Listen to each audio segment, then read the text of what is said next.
Quería contarles que ayer tuvimos una reunión con los pastores de Maipú, 4 pastores con los cuales nos reunimos online, y acordamos comenzar nuevamente el programa de Padres de Fe en Acción en Maipú a partir del día 12 de mayo. Van a ser 2 semanas y de ahí diferido queda la ceremonia, para que si pueden estar orando por nosotros. La verdad es que la obra no es nuestra, la obra del Señor, y es muy importante que sea Dios el que haga la obra en los corazones. Así también hemos sentido el Señor regularizar legalmente la situación del Ministerio Padres de Fe. Ya estamos en contacto con el hermano Mauricio, que el Señor lo puso en nuestro camino, y de verdad es muy especial encontrar personas que entiendan tanto de esto y que nos ayuden, porque obviamente no lo sabemos todo y hay muchas cosas que necesitamos consejeros, y consejeros que nos aconsejen, digamos, sabiamente. Y gracias al Señor por el hermano Mauricio. Así que le pedimos permiso también al pastor para pedirles a algunos de ustedes, chilenos, sin ningún tipo de ¿cuánto se llama?, de problemas legales, ya, con la ley ni nada de esas cosas, pero que puedan firmar a lo mejor como parte del Ministerio Padres de Fe. No hay ningún tipo de exigencia en cuanto a dinero, no vamos a formar ninguna congregación, jamás lo haría, menos, o sea, a menos que Dios lo diga, pero nunca destruyendo una iglesia. O sea, nunca he pretendido, digamos, eso. Siempre ha sido nuestro gran deseo de servir al Señor y apoyar lo que más podamos a lo que es el ministerio de Templo Renacer, que ha sido quienes nos han acogido, y estamos eternamente agradecidos por eso. Ha sido muy especial para nosotros. Los pastores de acá son alguien muy querido y muy especial para nosotros. Jamás haríamos algo que pudiera dañarlo en general. Entonces le pedimos permiso por si alguien nos quiere apoyar. Necesitamos por lo menos 5 personas que después entreguen su copia de carnet de identidad. Se la puede entregar directamente al hermano Mauricio, a nosotros, para que nos ayuden. No, como digo, no hay ningún tipo de exigencia, solamente un tema legal. Cualquier pregunta se la pueden hacer él, porque él es el que sabe de esto, ¿ya? Entonces, bueno, voy a pasar a compartir lo que tengo para hoy. Y quisiera hablar de algo que ha sido tremendamente importante. No sé si se escucha bien, pero tremendamente importante, y que lo vivimos diariamente. Voy a hablar acerca del hambre. Y llegaremos, obviamente, al hambre y sed de Dios.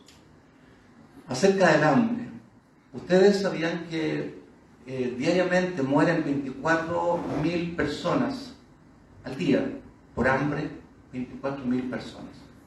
Eso significa más de 8 millones de personas al año por hambre, todos los años. Y no es un tema de pandemia. O sea, el hambre de alguna manera es una pandemia que toca prácticamente todos los países, pero en algunos lugares es tremendamente impresionante lo que puede suceder debido al tema del hambre. En la actualidad hay más de 800 millones de personas en estado de hambruna, con hambre. 800 millones de personas. Esa es la realidad de nuestro mundo hoy en términos de la comida fisiológica. Entonces, cuando uno visualiza eso y dice, bueno, a ver, ¿cómo se comportaría un hambriento? ¿Qué cosas puede pasar que podría ser una persona hambrienta y que no lo haría en otras circunstancias? Y en Deuteronomio 28 nos menciona, no lo lean porque lo pueden leer completo después, nos menciona acerca de bendiciones y también de maldiciones.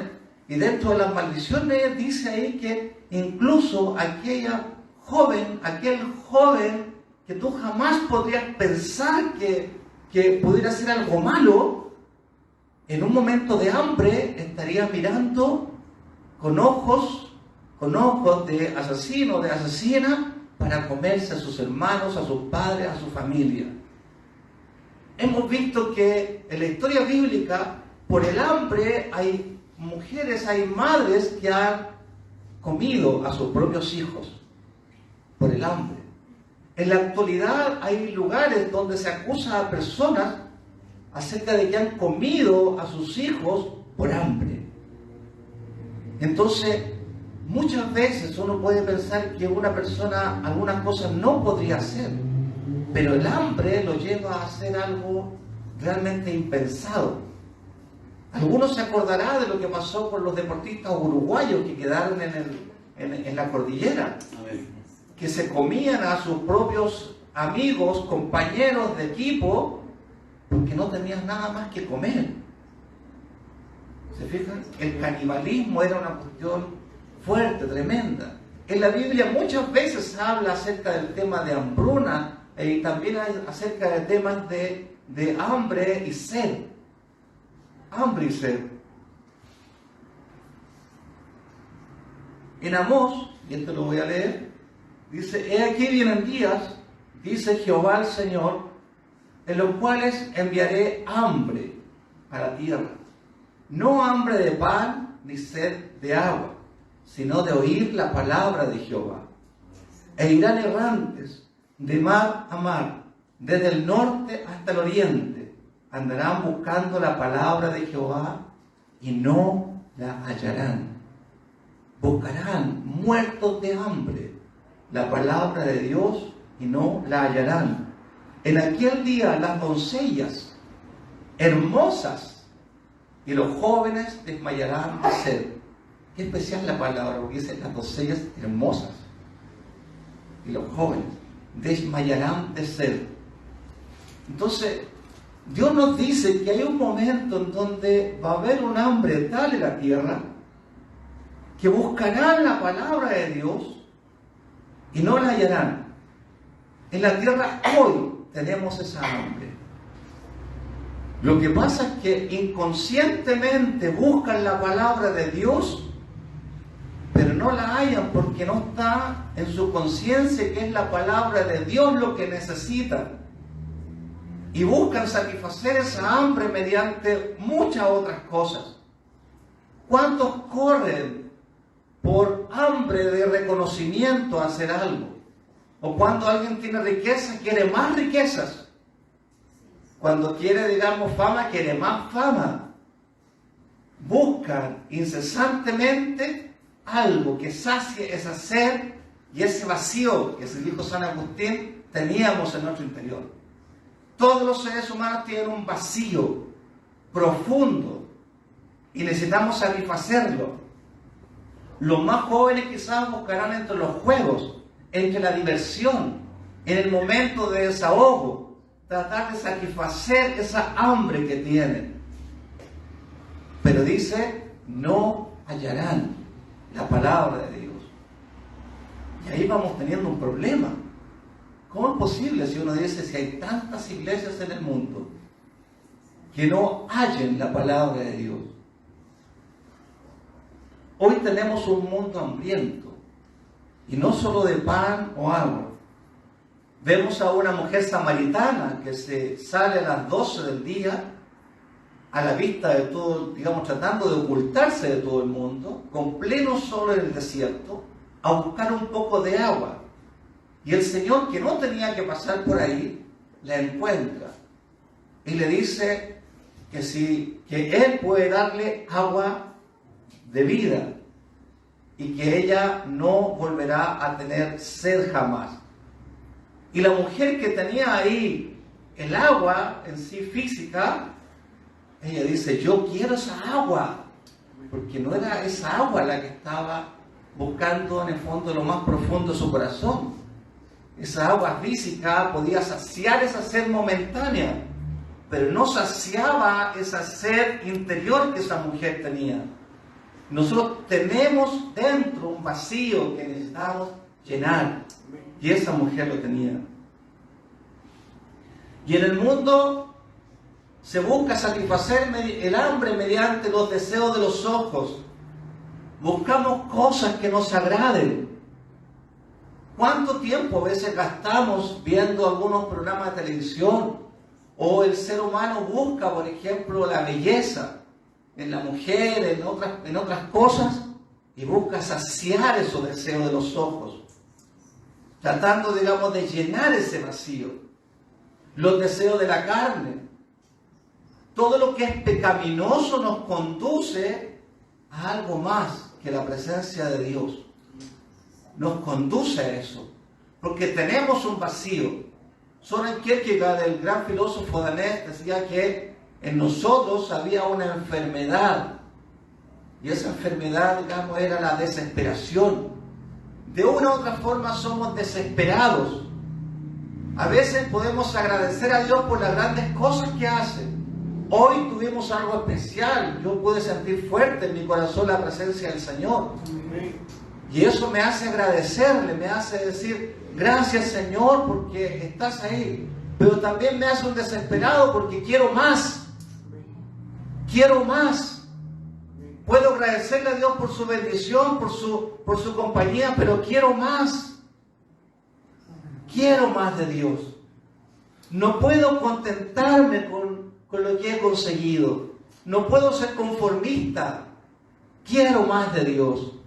A veces uno quiere, Señor, dame a conocer más de tu palabra. Quiero más sabiduría. Pero cuando vas saliendo de esa ignorancia a ese nuevo conocimiento, eso te lleva a sentir que cuán ignorante eres. Cuán poco sabes. Y deseas más de Dios. Deseas más la presencia de Dios. No te conformas solamente por un momento el día domingo, con un culto especial, con un momento de oración. No te puedes conformar, porque tiene que haber un hambre diaria, un hambre y sed de justicia, como decía el Señor en las bienaventuranzas. Hambre, y no hambre los deseos de los ojos, ni de la vanagloria de la vida. Hambre de Dios. Hay un hombre que se llamaba Abraham Maslow, que él diseñó lo que se llama la pirámide, digamos, de Maslow, que le llaman. Y él habla acerca de las necesidades humanas. Y las necesidades más importantes se reflejan en esas necesidades fisiológicas, como el alimento, como el agua, el aire. ¿Qué importancia tiene el aire? Para nosotros no nos damos ni cuenta. Porque claro, respiramos todos los días sin ningún problema. Es lo mismo, ¿qué importancia tiene Dios si Dios está de alguna manera presente en nuestro diario vivir? Pero había un hombre que fue y le preguntó a su maestro sabio, le dijo, maestro, ¿cómo haré o qué debo hacer para encontrar sabiduría? El maestro tomó a su discípulo, lo sumergió en el agua e impidió que él saliera. Y cada vez que el discípulo trataba de salir no podía. Y desesperado trataba, insistía en salir y el maestro lo tenía bajo el agua. Hasta que antes que se ahogara el maestro lo soltó, lo levantó y le dijo, cuando anheles la sabiduría como anhelabas el aire, entonces la encontrarás. Cuando la desees, cuando desees la sabiduría como estabas deseando el aire, entonces la encontrarás. Cuando tú anheles a Dios, la presencia de Dios, como ese discípulo anhelaba el aire, entonces verdaderamente lo encontrarás. Verdaderamente lo encontrarás. Más allá de lo que tu mente y tu ser te puede decir, no, si estamos en la presencia de Dios, más allá de que tu idea, vas a encontrar a ese Dios todopoderoso, al cual Moisés trató de decirle, Señor, muéstrame tu gloria. Y el Señor le dijo, no puedes ver mi gloria porque no hay hombre que me haya visto y viva. Y le mostró solamente un reflejo.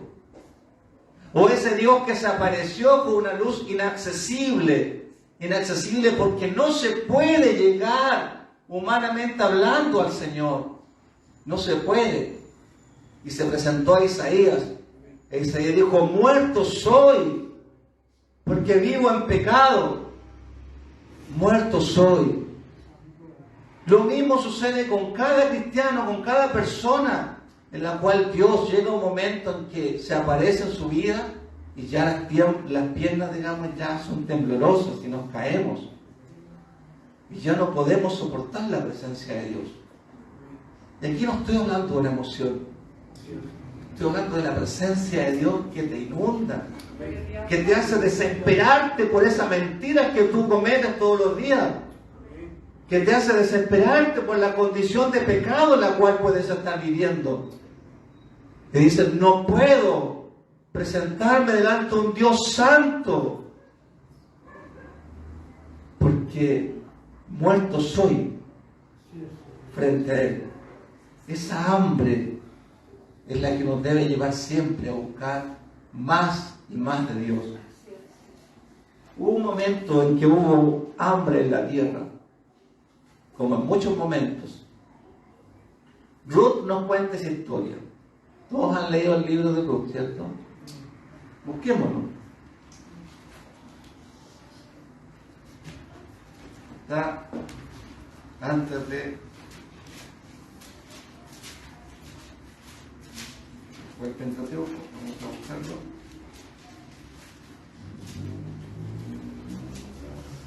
Jueces. Es más rápida la Biblia electrónica. Ruth, antes de Samuel. Dice que aconteció, capítulo 1, versículo 1, en los días que gobernaban los jueces que hubo hambre en la tierra, y un varón de Belén de Judá fue a morar en los campos de Moab. Él y su mujer y 2 hijos suyos. El nombre de aquel varón era Elimelech y el de su mujer Noemí. Y los nombres de sus hijos eran Malón y Kelión, efrateos de Belén de Judá. Llegaron pues a los campos de Moab y se quedaron allí. Y murió Elimelech, marido de Noemí, y quedó ella con sus 2 hijos, los cuales tomaron para sí mujeres moabitas. El nombre de una era Orfa y el nombre de la otra Ruth. Y habitaron allí unos 10 años. Y murieron los 2, Malón y Kelión, y quedando así la mujer desamparada de sus 2 hijos y de su marido. Entonces se levantó con sus nueras y regresó de los campos de Moab, porque halló en el campo de Moab que Jehová había visitado a su pueblo para darles pan. Salió pues del lugar donde había estado, y con ella sus 2 nueras, y comenzaban a caminar para volverse a la tierra de Judá. Y Noemí dijo a sus 2 nueras: andad y volveos, cada una a la casa de su madre. Jehová haga con vosotras misericordia como la habéis hecho con los muertos y conmigo. Os conceda Jehová que halléis descanso, y cada una en casa de su marido. Bueno, finalmente Orfa fue la que se volvió y Ruth la acompañó. Pero fíjense la historia, dice que hubo hambre en la tierra. ¿Y qué hicieron? Salieron en busca de alimento. Dicen algunos que los primeros que arrancan en un barco son las ratas, ¿cierto? Los primeros que huyen, los primeros que salen. No vamos a llamar rata, digamos, a Noemí con su marido, por favor, pero ellos inmediatamente dijeron: aquí hay hambre y busquemos alimento en otro lugar.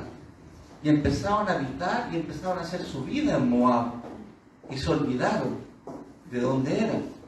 Belén significa casa del pan. Donde debía haber pan, no había pan.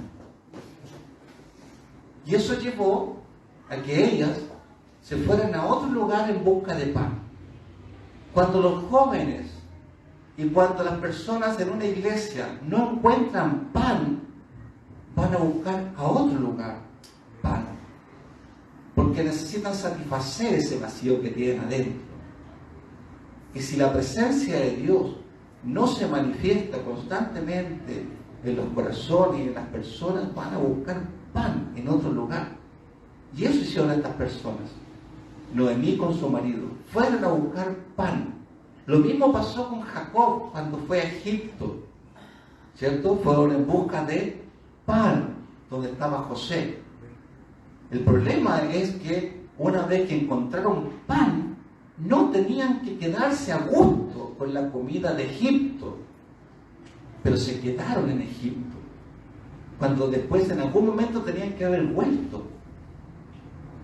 Y ahí les vino la esclavitud. Uno dice: ¿pero por qué quedaron esclavizados? Claro, porque tenían que haber vuelto.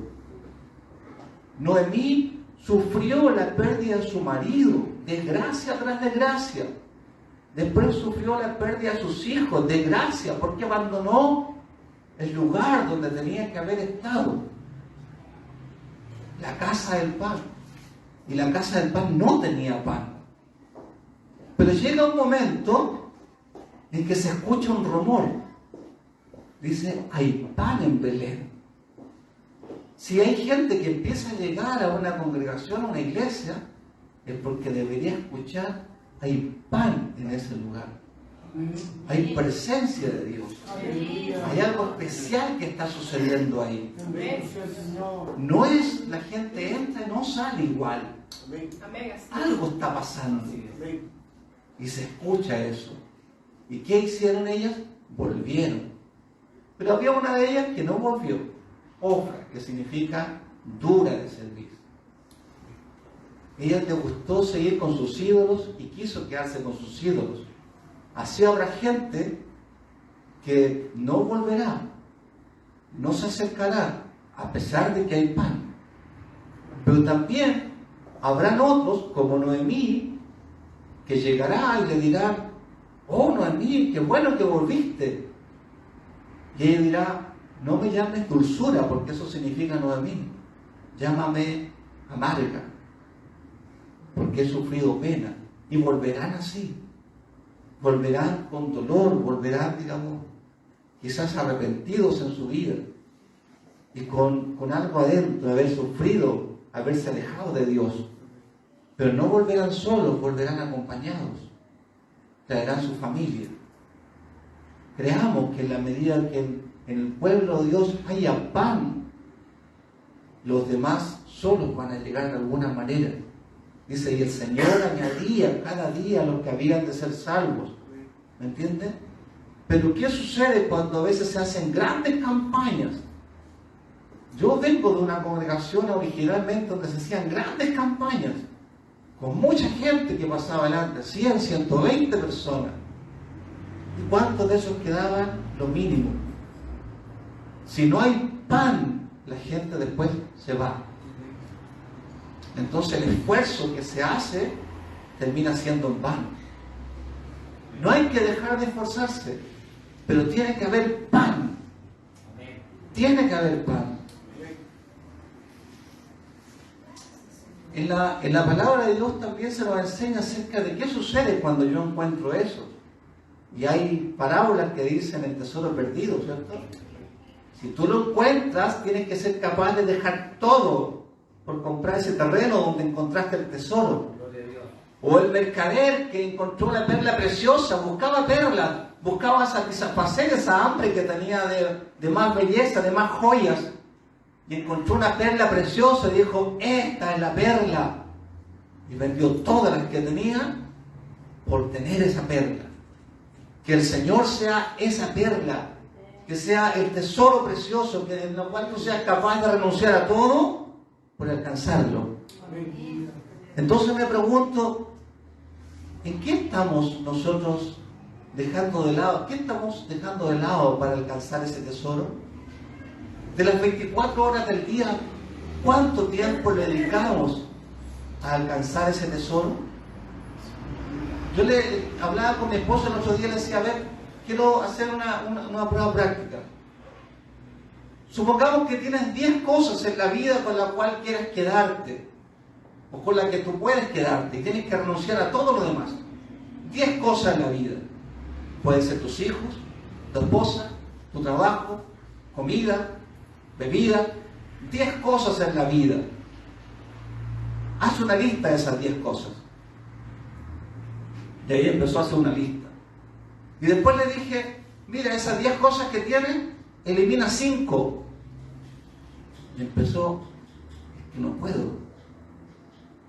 Porque esas 10 cosas eran muy valiosas. Pero le dije, pero tienes que eliminar 5. Y ahí empezó a eliminar 5. Y después le dije, de esas 5, quédate con una. Haga la prueba. 10 cosas en su vida. Y si tú te quedas con esa una, la pregunta que te tienes que hacer, ¿eso está equilibrado con el tiempo que le dedicas a eso? ¿Amas a tus hijos de la misma forma que le dedicas tiempo a ellos? ¿Amas a tu esposa de la misma forma que le dedicas tiempo a ella? ¿Amas a tu Dios de la misma forma que le dedicas tiempo a tu Dios? ¿Cuánto necesitas si quieres el trabajo y le dedicas tiempo a tu trabajo? ¿Cuánto tiempo necesitas interiormente porque quieres distraerte un momento y ves una serie de televisión y ves cuánto tiempo le dedicas a esa serie de televisión? Entonces uno se da cuenta y dice, algo no está funcionando. Algo no cuadra. Porque pareciera que algunas cosas son tremendamente importantes, pero al mismo tiempo le dedicamos menos tiempo. No le dedicamos el tiempo que deberíamos dedicarle. Entonces, ¿y por qué? Bueno, nosotros sabemos que tenemos un enemigo que nos engaña una y otra vez y nos hace pensar que estamos bien, que basta con ir el día domingo a la iglesia o el día miércoles y estar y compartir con los hermanos y eso sería todo. Debe ser constante.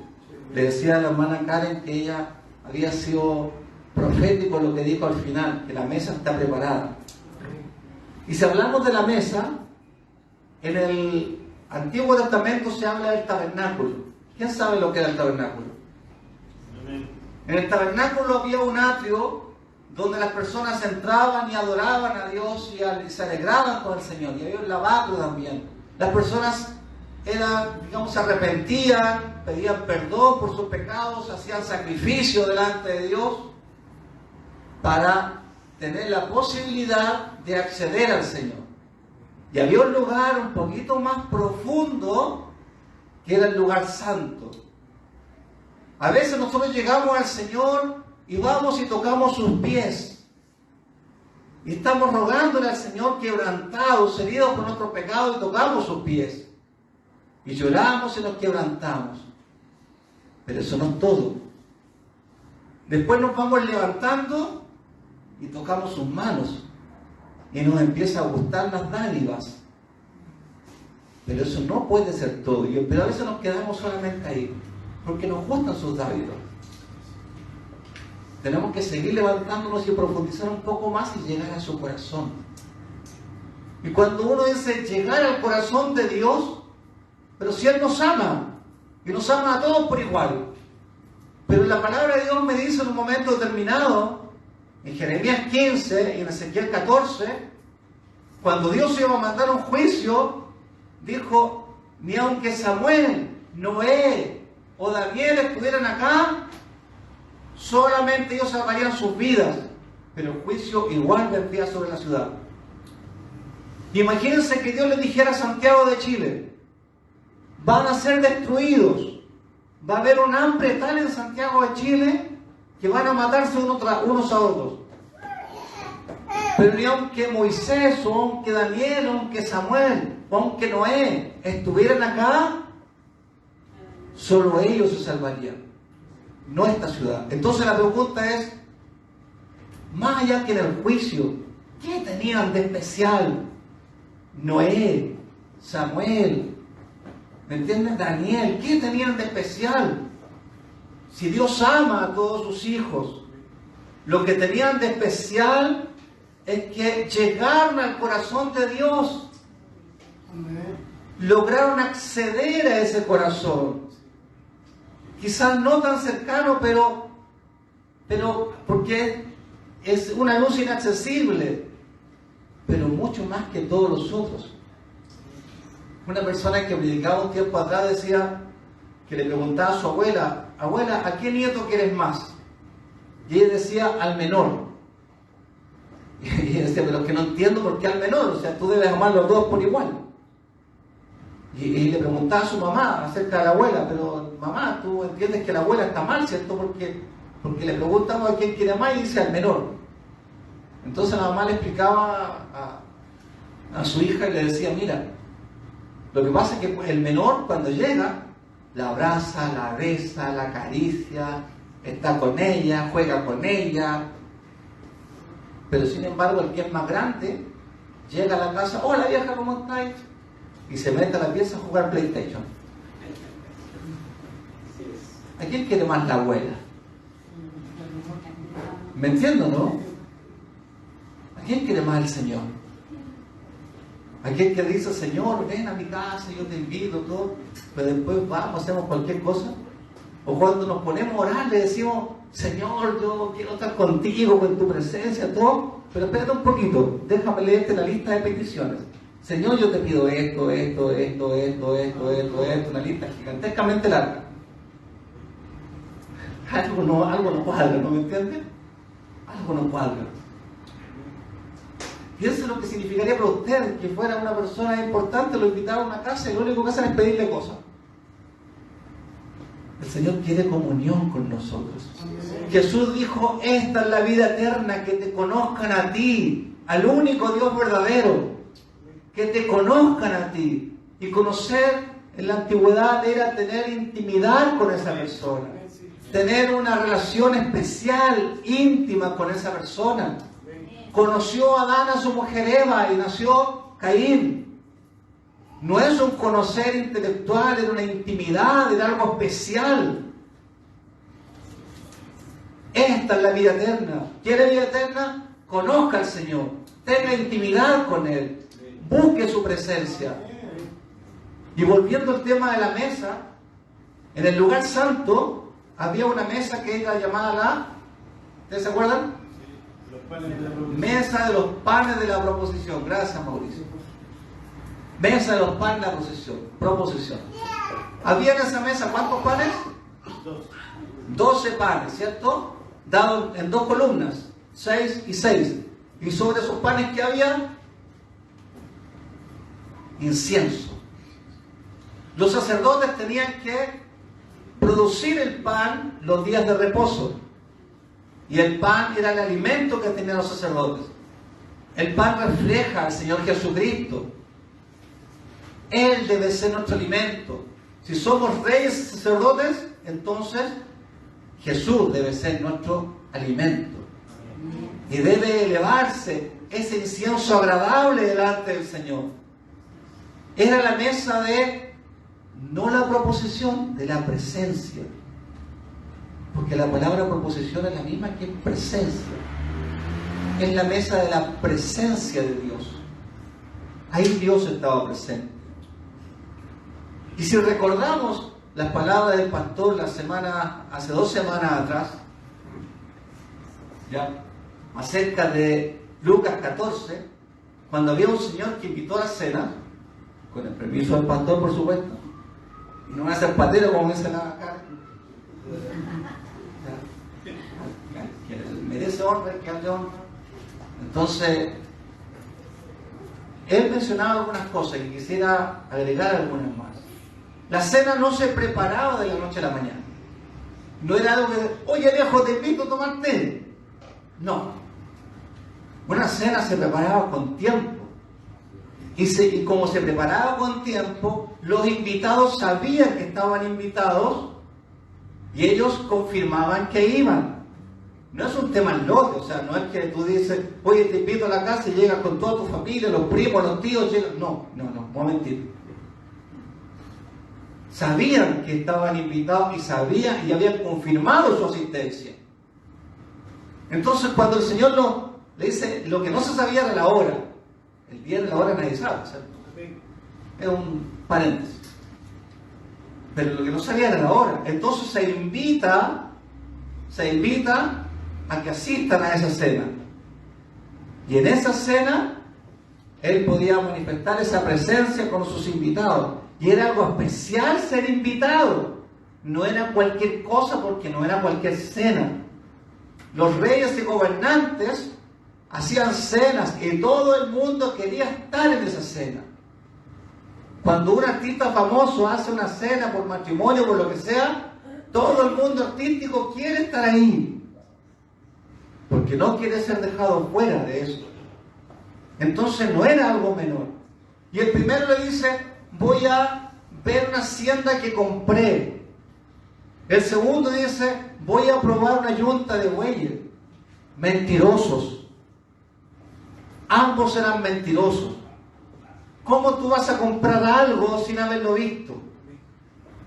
¿Cómo tú vas a comprar bueyes sin haberlo probado? Lo único que fueron excusas. Y el tercero dijo, es que me acabo de casar. Primero, sabías que había una cena, habías confirmado tu asistencia. El casarse en la antigüedad primero era un compromiso, y después de un año se juntaba el marido con la esposa. Por eso que María, cuando se fue y se alejó y se fue a estar con Elizabeth, volvió, estaba embarazada, pero ya había un compromiso de matrimonio. Ya se había hecho la ceremonia. Ya, digamos, no se había consumado el acto matrimonial, pero ya era la esposa de José. Entonces, también mentira, excusa. Y el Señor ve muchas veces eso. A veces me voy como súper arrepentido al trabajo porque no se despierta, le cuesta como desesperar, sacarse, digamos, la pereza, y después prende la televisión, a veces en forma automática, a ver qué noticia hay hoy, y pasa otra cosa, y se pone a ver un Facebook o lo que sea, y después, me están quedando 15 minutos y no he orado. ¿Me entiendes?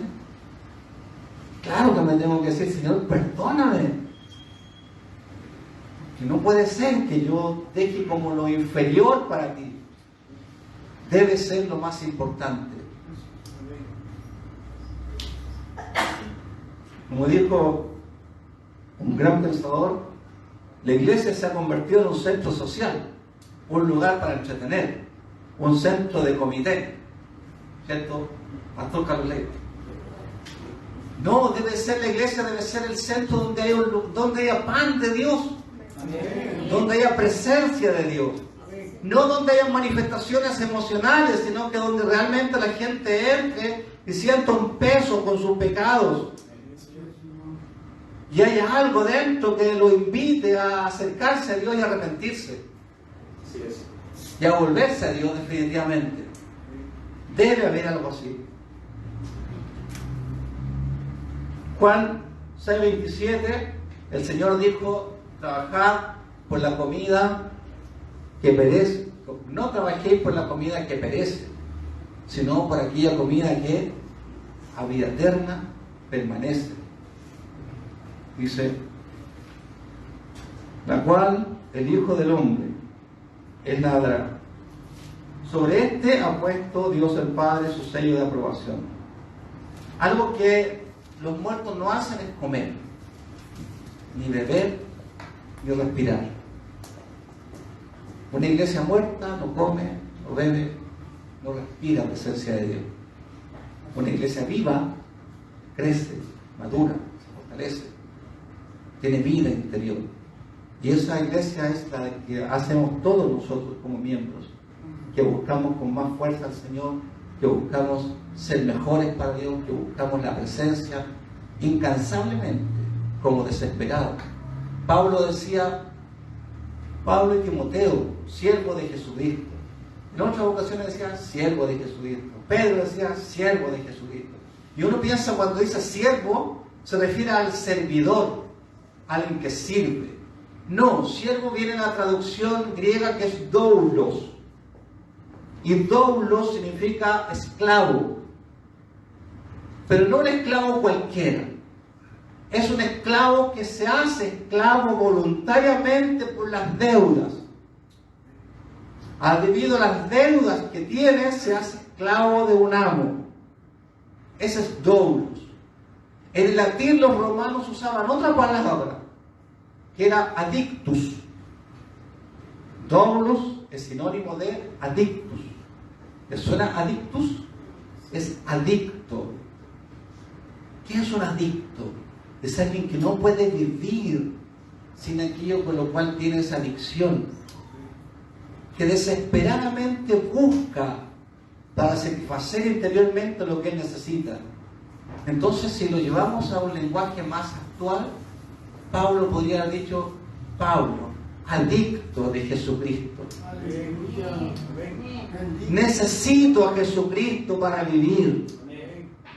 No puedo vivir sin Jesucristo. Necesito de Él. Necesito tener vida con Él. No me basta con leer la Biblia. Quiero escucharlo A través de esta palabra que está escrita, quiero que esa palabra me hable, traspase profundamente mi corazón. Necesito que traspase mi razonamiento y llegue a lo profundo de mi alma. Como el siervo brama por las corrientes de las aguas, dice la palabra de Dios, así clama por ti el alma mía. El siervo era un animal especial. Muchas veces se menciona en la Biblia. Dice que clama por las corrientes de las aguas, o brama por las corrientes de las aguas, porque necesita, según algunos entendidos, de las corrientes para beber. Pero otros más entendidos dicen que él necesita de las aguas, porque las aguas la usa para refrescarse, para bajar el sudor que tiene, que se le produce huyendo de los depredadores. Sobre todo en periodos de apareamiento, el siervo se desespera por el olor que está sintiendo de sí mismo. Se desespera porque sabe que los depredadores están ahí y busca las aguas. Como el siervo brama por las corrientes de las aguas, desesperado busca la presencia de esas aguas. Nosotros en nuestro interior, desesperados, buscamos la presencia de Dios. Debe ser así. En el mismo Salmo dice: un abismo llama a otro abismo a la voz de tus cascadas. Un abismo. Dios es espíritu, y en el espíritu no sirve lo superficial, sirve lo que es profundo. Cuando tú buscas esa profundidad, nosotros tenemos un espíritu, y ese espíritu no se satisface con lo superficial. Necesitamos desesperadamente de ese otro abismo que es el Señor. Un abismo llama a otro abismo, la voz de tus cascadas. Que esa hambre, esa sed, podamos llevarla al Señor, no a cosas que sean menores que el Señor. No nos conformemos. Pasamos de un momento de tener cosas del mundo, de los deseos de los ojos, la vanagloria de la vida, a estar en un lugar donde podemos congregarnos con otros hermanos. Pero no podemos conformarnos. Tenemos que buscar profundamente la presencia de Dios. Presencia fuerte, poderosa, maravillosa de Dios. Que no nos cuenten cuentos acerca de gente que dijo que fue al cielo y al infierno. Dios no hace tours. Dios se manifiesta a su pueblo.